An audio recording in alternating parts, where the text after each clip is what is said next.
Hello everyone. Today we are going to discuss about elasticity of demand. इसके पहले हमने factors पे बात कर रखी है और elasticity of demand आपका बेसिक यही समझाता है कि डिमांड कितनी और किस हिसाब से चेंज होगी depending upon its factors. So let's start today's topic. पहले समझ लेते हैं कि इलास्टिसिटी ऑफ डिमांड कहता क्या है. सो जो बेसिक क्राइटेरिया इसमें ये है वो है कि आपकी जो क्वांटिटी डिमांडेड होगी वो कितना ज़्यादा इफेक्टेड होगी by the change in it's factors.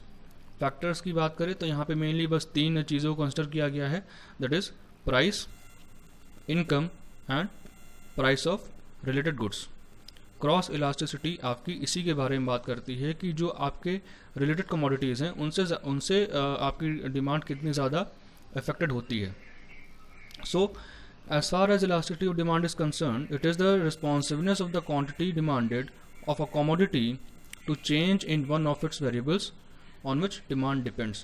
Demand basic तो आपका n नंबर ऑफ फैक्टर्स से डिपेंड करता है, जहाँ पे आपका प्राइस है, इनकम है, प्राइस ऑफ रिलेटेड कमोडिटीज़ है, साइज ऑफ पॉपुलेशन है, ठीक है. So your demand is depend on n number of factors, लेकिन इलास्टिसिटी जो मेजर की जाती है वो बेसिक सिर्फ प्राइस इलास्टिसिटी, इनकम इलास्टिसिटी और क्रॉस इलास्टिसिटी के हिसाब से मेजर की जाती है. So let's discuss these 3 one by one. First one is price elasticity. Price elasticity क्या है?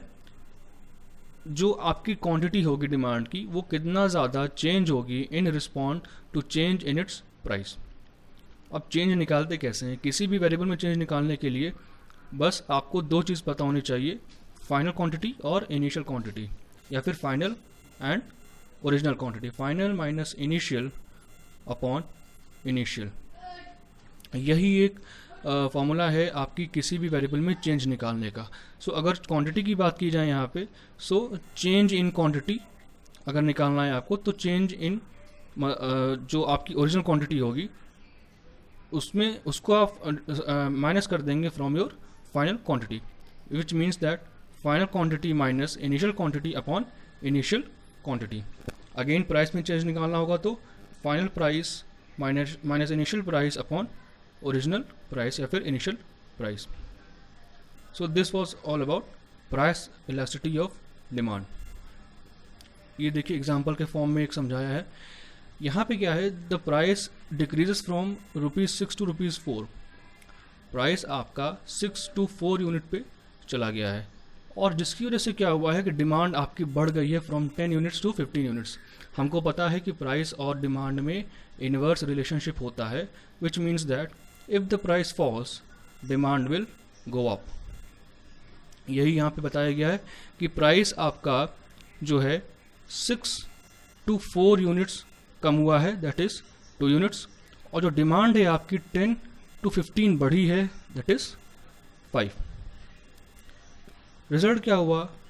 Your change in quantity that is 5 upon change in price that is 2 into original price upon original quantity. This is the formula of measuring the price elasticity of demand.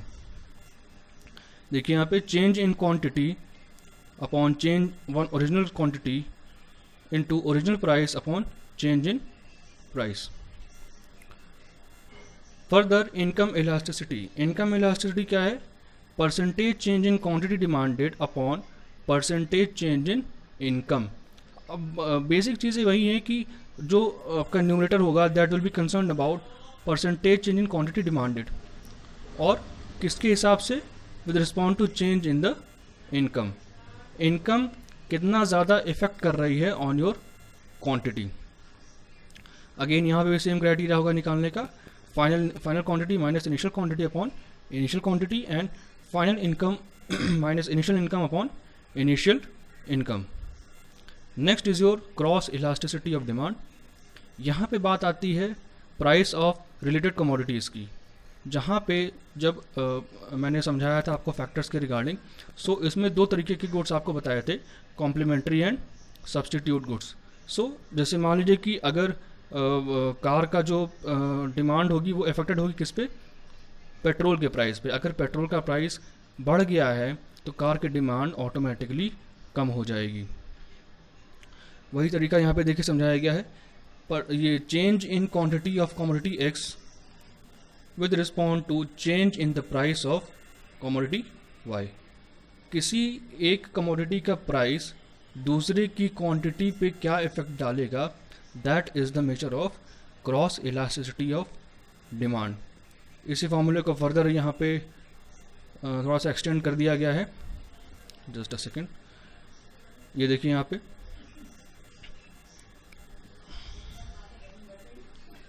This one, price आपका जो होगा y का upon quantity for x into change in quantity of x upon change in the price of y। Now let's understand some other types of elasticities. These are the basic types of price elasticity.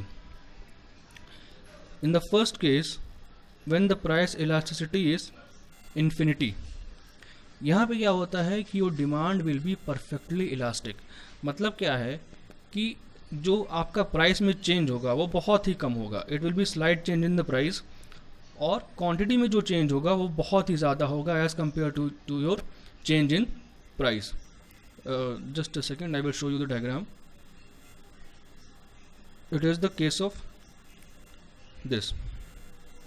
यहाँ पे देखिए क्या है कि जो price में change होगा वो बहुत ही स्लाइट होगा, मतलब it will be almost negligible. यहाँ या फिर यहाँ बहुत स्लाइट चेंज होगा, लेकिन उसका क्वांटिटी में जो चेंज होगा वो कहीं ज़्यादा होगा as compare to the change in price. यहाँ पे जो आपकी प्राइस इलास्टिसिटी की वैल्यू आएगी that will be infinity, and this is the case of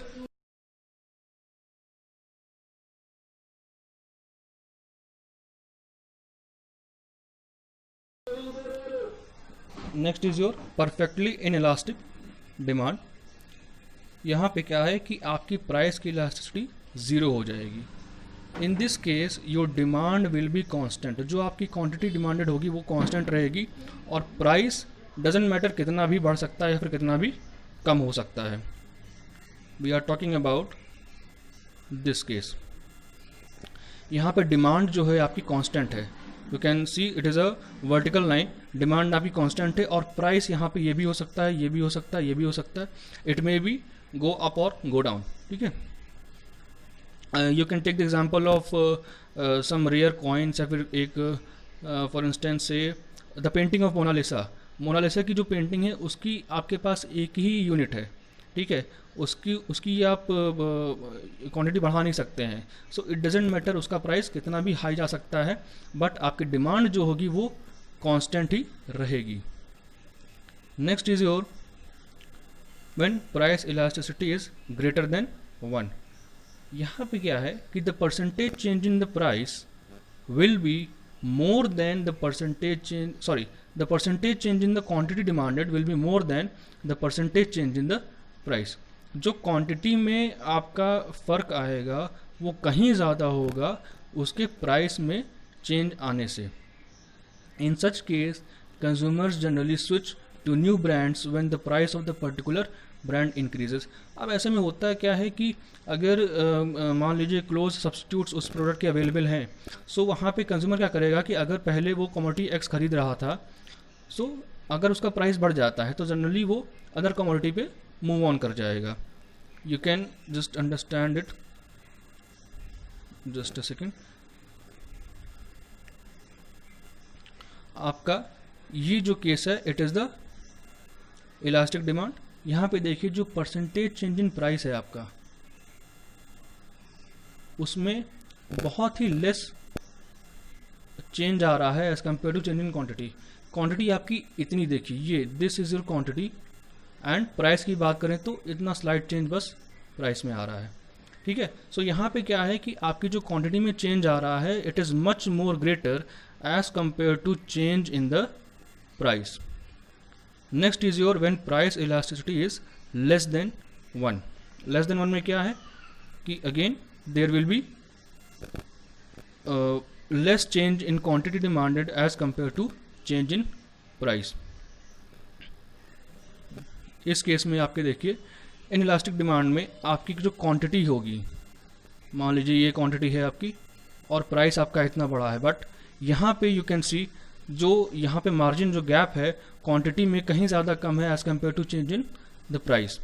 So the change in quantity demanded is lesser as compared to change in the price, and this is the case of inelastic demand curve जहाँ पे आपकी value जो होगी it will be less than 1.